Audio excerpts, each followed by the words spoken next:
बिस्मिल्लाहिर्रहमानिर्रहीम। अस्सलाम वालेकुम। एमबी न्यूज़ के डिस्ट्रिक्ट बुलेटिन के साथ मैं हूं नुज़हत नूर। बुलेटिन का बाकायदा आगाज़ कर लेंगे और सबसे पहले खबर शामिल करेंगे लाहौर से। हमारे ब्यूरो चीफ लाहौर असीम चौधरी की रिपोर्ट के मुताबिक, जहां पर Lahore chamber of commerce and industry के सदर ने मीडिया से गुफ्तगू की। रियल एस्टेट सेक्टर के तहफ़्फ़ुज़ के लिए ख़ुसूसी इक़दाम उठाए जाएँ। सदर Lahore chamber Kashif Anwar. Lahore chamber of commerce and industry के सदर काशिफ अनवर ने हुकूमत पर जोर दिया है कि रियल एस्टेट सेक्टर के तहफ़्फ़ुज़ के लिए ख़ुसूसी इक़दाम उठाएँ और रिलीफ दें। लाहौर चैम्बर ऑफ कॉमर्स में real estate business taxes potential और वे फॉरवर्ड के मौजू पर मुनक़िदा सेमिनार से खिताब करते हुए काशिफ अनवर ने कहा है कि रियल एस्टेट मईशत का एक अहम शोबा है, जिसे साजगार पॉलिसियों और आसान टैक्सेशन निज़ाम के ज़रिए तहफ़्फ़ुज़ फ़राहम किया जाना चाहिए।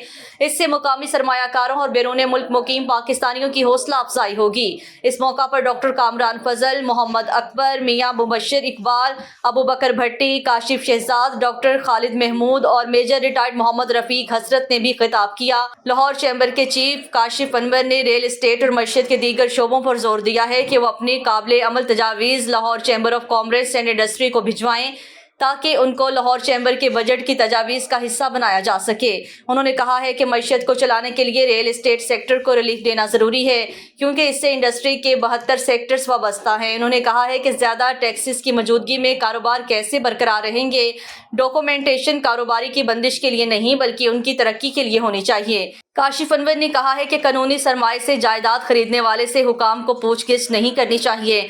उन्होंने कहा, रियल एस्टेट एक मुतहर्रिक और ज़राअत के बाद रोजगार फराहम करने वाला दूसरा बड़ा शोबा है।